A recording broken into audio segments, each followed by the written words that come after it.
Hello जी, सत श्री अकाल।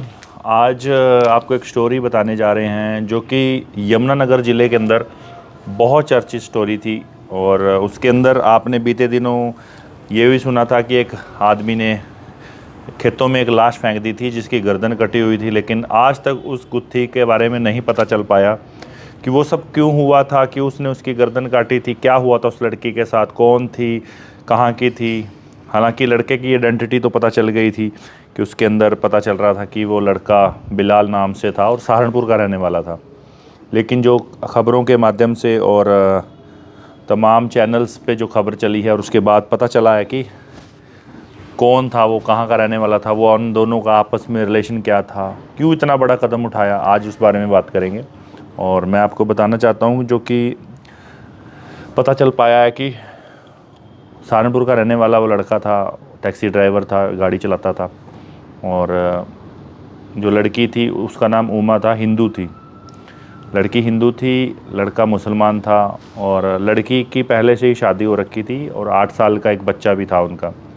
जो बताया जा रहा है कि अभी कल परस हुआ इसका जो शरीर तो पहले ही संस्कार कर दिया था, लेकिन जो बिलाल के जो जब रिमांड लिया गया और पूछताछ की गई बिलाल ने, उसके बाद बताया कि उसने जो गर्दन ऊपर का हिस्सा था, इससे ऊपर का हिस्सा जो था वो ताजेवाला के पास लाल ढांग है, लाल ढांग के जंगलों में फेंका था। बाकी पुलिस ने वो अपनी इन्वेस्टिगेशन में ढूंढ ही लिया है।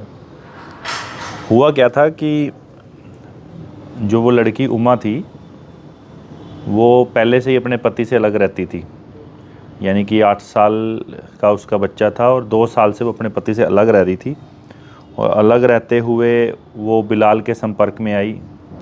बिलाल जो कि पेशे से टैक्सी चलाता था, गाड़ी ड्राइवरिंग का काम करता था, उसने उसको अपने विश्वास में लिया। और विश्वास में लेने के बाद जो पता चला है कि बिलाल ही जो सारा खर्चा था उसका, रूम रेंट का, खाने पीने का, खर्चे का सारा, मतलब कि वो खर्चा वही उठाता था। और उसके बाद दोनों में खूब इश्क हुआ, खूब आगे बढ़े। और उसके बाद ये दोनों सहारनपुर के एक रूम पे, जो कि ये वैसे तो जो उमा है ये रमज़ानपुरा की रहने वाली है, और जो ड्राइवर बिलाल है ये नकुड़ के डिडोली गांव का रहने वाला है। डिडोली या हिडोली जो भी प्रोनाउंसिएशन है वो है, वहाँ पे रहता है। दोनों लिव इन रिलेशनशिप में रहते थे और इनकी रिश्ते गहरे होते गए और 2 साल मतलब कि बात पुरानी हो गई। लेकिन बिलाल ने कभी भी अपने घर वालों को नहीं बताया था कि वो उमा के साथ रिलेशनशिप में रहता है या जो भी है। धीरे धीरे जैसे प्यार गहरा होता है तो दबाव बनता गया और उमा चाहती थी कि उसके साथ शादी करे और उसके साथ आगे की जो ज़िंदगी है वो बिताए। लेकिन 14 दिसंबर को, जो अभी बीती 14 दिसंबर है, आज जब मैं वीडियो बना रहा हूँ तो ये 16 दिसंबर है, 14 को बिलाल की शादी होनी थी, निकाह पड़ा जाना था। तो वो कैसे भी करके उससे अपनी जान छुटाना चाहता था, पीछे हटना चाहता था। हालांकि उमा इस चीज़ के लिए राज़ी नहीं थी। तो कहीं ना कहीं फिर बिलाल ने एक प्लान बनाया कि क्यों ना इसको रास्ते से हटाया जाए। जो अखबारों की न्यूज़ रिपोर्ट के अंदर आया है, दैनिक भास्कर के ने जो खबर चलाई है और अन्य अखबारों ने खबर चलाई है, उसके अंदर बताया गया कि बिलाल पहले उसको पोंटा साहिब लेके गया। पोंटा साहिब वहाँ घुमाया फिराया, शॉपिंग भी करी, खिलाया पिलाया। होटल, पहले इसका प्लान था उसको होटल के कमरे में मारने का, लेकिन वहाँ वो ये कामयाब नहीं हुआ क्योंकि होटल, वहाँ पे अधिकांश होटल बुक थे और उसको कहीं ना कहीं कमरा नहीं मिला।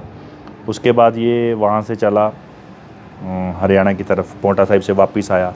वापस आके इसने ताजेवाला के पास, बहादुरपुर के जो वो जहाँ पे इसकी लाश मिली है, वहाँ पे इन दोनों ने वहाँ रुके। वहाँ बिलाल किसी भी तरीके बहाना करके बोलने लग गया कि मैं गाड़ी की पिछली सीट पे बैठ के कुछ सीट बेल्ट या कुछ इस तरीके की मैं सेटिंग कर लेता हूँ। ये गला जो घोटा है ये 6 दिसंबर की बात है। 6 दिसंबर की रात 8 बजे उमा को घुमाने के लिए वो ले आया था बहाने से। फिर जहाँ बहादुरपुर के पास लाश मिली थी वहीं उसने गाड़ी रोकी, पिछली सीट पर जाके बैठ गया। ये सारी जो है चीज़ें ये बिलाल ने अपने रिमांड के दौरान पुलिस को बताया और जो दैनिक भास्कर ने ये खबर छापी है उसके मुताबिक मैं आपको बता रहा हूँ।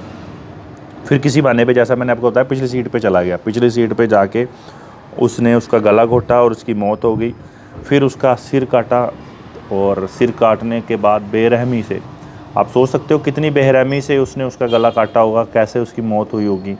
और गर्दन काटने के बाद कपड़े उतार के और गर्दन साथ ले गया ताकि उसकी पहचान ना हो सके, ये ना पता चल सके कि ये कौन है, कहाँ की लड़की है, क्या नहीं, कितनी उम्र है। तमाम चीज़ें छुपाने के लिए उसने वहाँ पॉपुलर का जो खेत था ना बहादुरपुर, वहाँ उसकी बॉडी को फेंक दिया और ख़ुद वहाँ से निकल गया।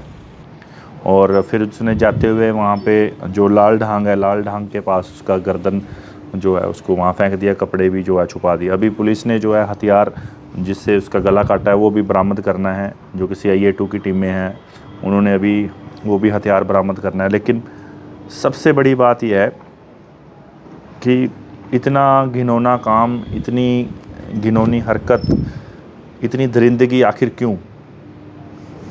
तो जितनी जानकारी हमारे पास थी ये हमने आप लोगों तक साझा की है कि कैसे देखो एक छोटा सा रिलेशन कहाँ तक पहुँच जाता है। वो पीछा छुड़ाने के चक्कर में उसने ये रास्ता अपना लिया। लेकिन क्या आपको लगता है पीछा छूट गया? अब पीछा अब सारी ज़िंदगी जेल में सड़ेगा।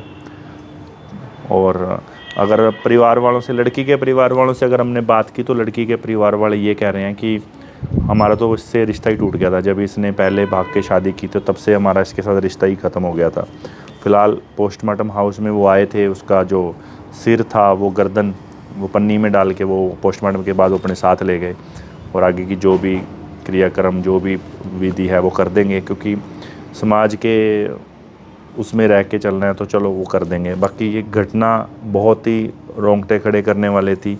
7 दिन तक, 6 दिन तक तो पुलिस भी बहुत ढूंढती रही सुराग, लेकिन कहीं ना कहीं कहते हैं ना कि पुलिस के हाथ बहुत लंबे होते हैं, तो पुलिस ने आखिरकार ढूंढ ही लिया। फ़िलहाल बिलाल रिमांड पर है और आगे की तमाम उससे पूछताछ जारी है। और भी इसमें कड़ियाँ जुड़ सकती हैं, कोई और लोग शामिल तो नहीं है। बहुत सी ऐसी चीज़ें हैं जो धीरे धीरे परत बाई परत पुलिस खोलती हुई नज़र आ रही है।